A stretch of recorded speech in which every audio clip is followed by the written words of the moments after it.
Hey, I'm reading another book for y'all. I hope y'all enjoy these. This one is called, let's get the light right. I Am Martin Luther King. Can y'all see that? There we go. There it goes. I am Martin Luther King Jr. I am Martin Luther King Jr.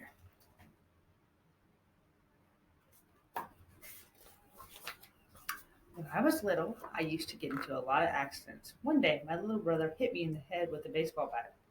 Two other times, I mistakenly got knocked over by a car. Another day, I tumbled over our banister, then bounced through an open door and in the basement. No matter how many times I fell, I kept getting back up. Even before I could read, I knew I liked books. My dad always talked about how I kept a lot of books around me. I used to tell my parents, when I grow up, I'm going to be some big words. I'm going to get me some big words. There is a power in words, big words, were in my future.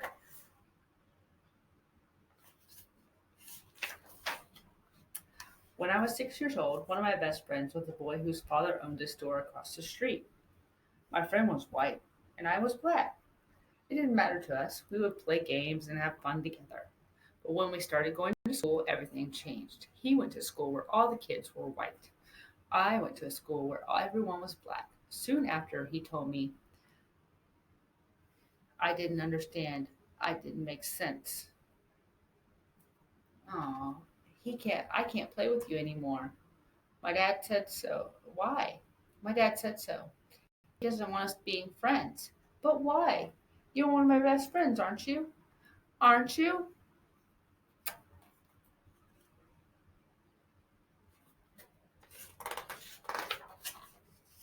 At dinner, my parents explained, it's because you're black and he's white. I was so mad that day. How could someone treat me differently just because of the color of my skin? I wanted to hate my friend and his father, but my parents told me to do the opposite, that I should love my friend even though he hurt me. They taught me that it's better to have more love in your life than more hate. Then my mother taught me one of the most important lessons of all. You are as good as anyone. You must never feel that you are less than anyone else. I wanted to believe it, but every day I saw the opposite. I saw you could be treated unfairly just because of the color of your skin. If you were white, you went to a good school with great playgrounds and plenty of books. If you were black, your school was small, sometimes with no desk or even windows. Check it out, a playground. Check it out. Where's our playground?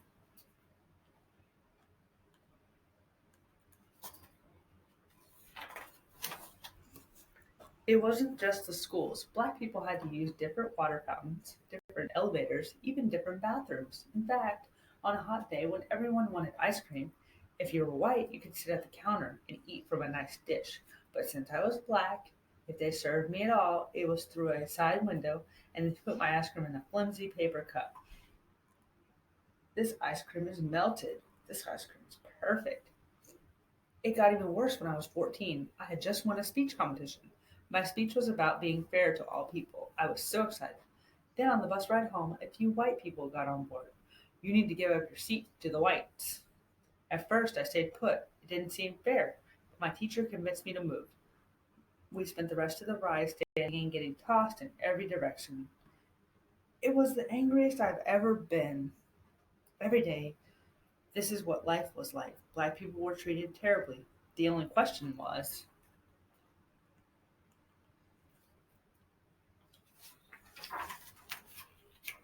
what could I do about it? At the age of 15, I started college. By 19, I became a minister and entered seminary school to study religion. Over those years, I read the works of Henry David Thoreau and Mahatma Gandhi.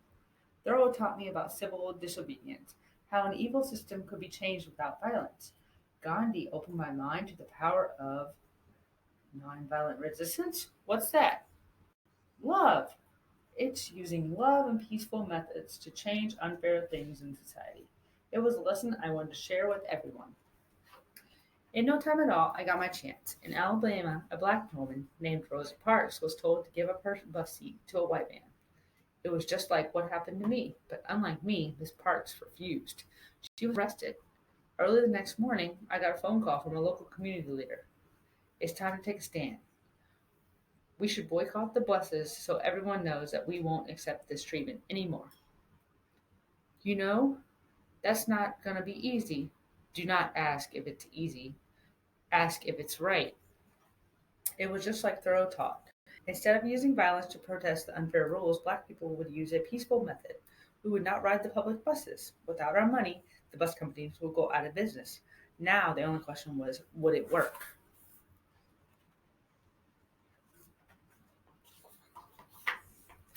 On the first day of the protest, my wife called me to the window.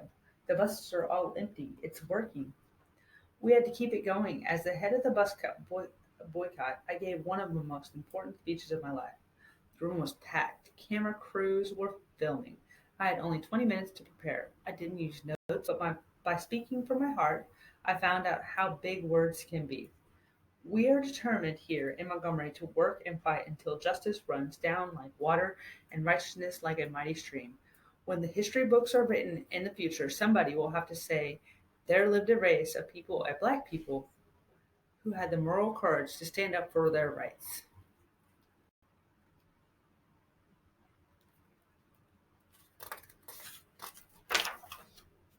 The police put me in jail saying I was breaking the law. Other folks bombed my house. But instead of using my fist, I kept my calm. Don't you want to fight back? I'm a man of nonviolence, and I know that I do not stand alone. We are with you all the way, Reverend. If no one rides the bus, we'll go out of business. You're finally getting that, huh? For more than a full year, every black person in the city, and some white people too, refused to ride the buses. That meant some people had to walk for miles, but they kept going. There was a power in standing together. Eventually, our peaceful protest works. The rules were changed. Public buses could no longer separate people based on their color. That was only the beginning. Soon, our peaceful protest sparked other peaceful protests. At lunch counters, college students organized sit ins where they would not stop until everyone could eat together. Our methods of nonviolence were so powerful, I was invited to meet with the president of the White House. But sometimes the hardest problems were right at home. Daddy, look, an amusement park. Please, can we go? I'm sorry, Yoki, we can't. Funtown is not open to black people. Seeing my daughter cry was one of the most painful moments of my life. It only made me work harder for change.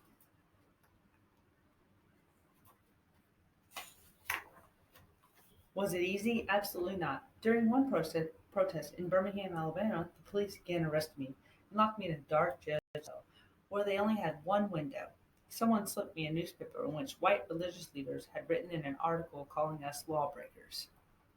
Someone then snuck me a pen. In that jail cell, I wrote my own response in the margins of the newspaper and even on toilet paper. My letter from Birmingham jail was soon published as a pamphlet. Then it was in a magazine and newspapers. Today it has been read by millions of people. Like I said, it's amazing how big words can be.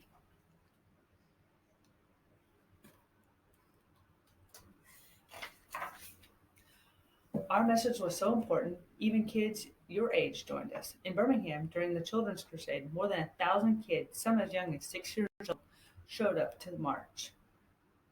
What do you want? Freedom. The first day, the police arrested 900 of them. The next day, 2,500 children showed up, ready to go to jail.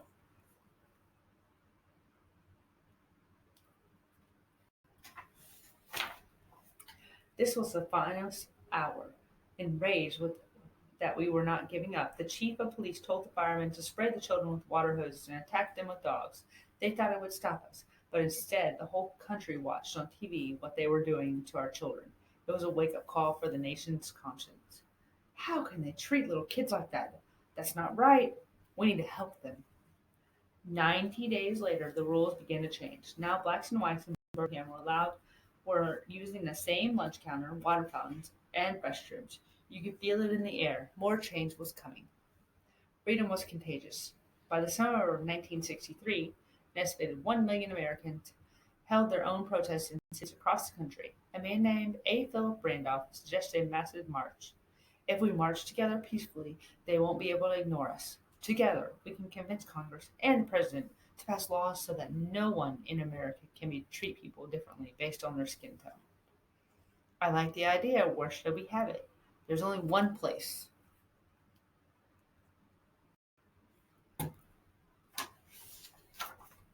People came from almost every state. They came in nearly every form of transportation. They even took off work and did not get paid just to be there. One, old people, young people, black people, white people, even children like you, they all came to Washington, D.C., gathering in a righteous army. Why? Because they wanted a change. And they knew the surest way to change the world is to stand together. I'm happy to join you with I'm happy to join with you today in what will go down in history as the greatest demonstration for freedom in the history of the nation. On August 28, 1963, I stood at the podium and spoke what some later called my biggest words of all, the March on Washington for Jobs and Freedom.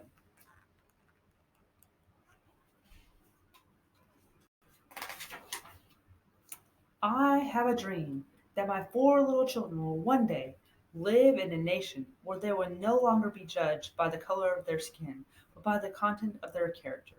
I have a dream that one day little black boys and black girls will be able to join hands with little white boys and little white girls as sisters and brothers. Let freedom ring from every mountainside. Let freedom ring.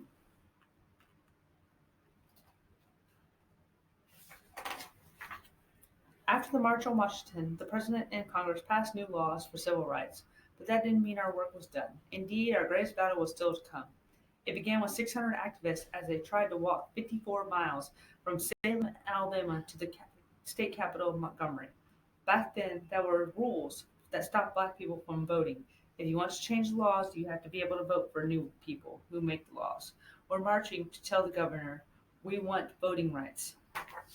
This brutality must end. No matter what, don't let them pass. The police had billy clubs and tear gas. They attacked our groups and knocked many people down. But as I learned as so long ago, you have to get back up. No matter how hard they hit us, we remained peaceful still. We didn't get through. 2 days later, we tried again. Now there was 2,500 of us. We will get to Montgomery.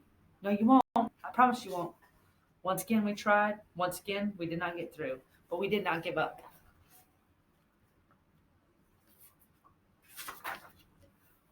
What do you think? It was Sunday, March 21st, 1965, our third try. Now we had 8,000 people with us. We are on the move. We shall overcome. For 2 days we marched. Rain could not stop us. The world was watching. The White House was too. President Johnson even sent troops to protect us. Check out the crowd. Black, white, Christian, Jewish, all standing together.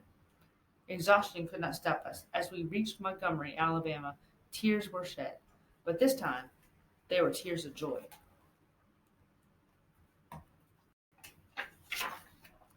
In my life, people tried to tell me I wasn't as good as they were, just because of the color of my skin. When someone hurts you like that, it can be tempting to hurt them back.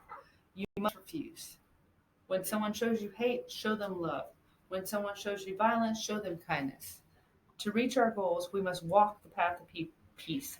We must lock arms with our brothers and sisters. We must march together. When we do,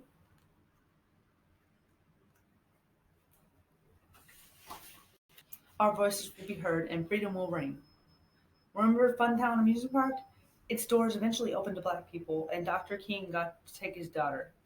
Did you know that the youngest person to win the Nobel Peace Prize at that time? Just 35 years old. He donated the prize money to the civil rights movement. He said that the prize was the work of many others unsung heroes. We fought against poverty too.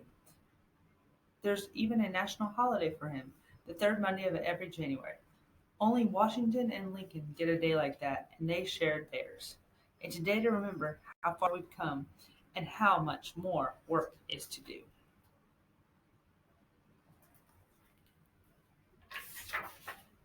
I am Martin Luther King Jr. I stand for peace. I stand for justice. I stand to help others.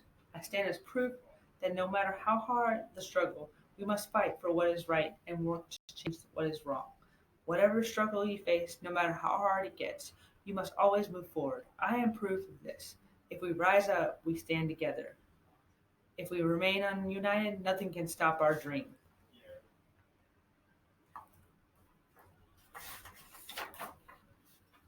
The end. I hope y'all enjoyed this book.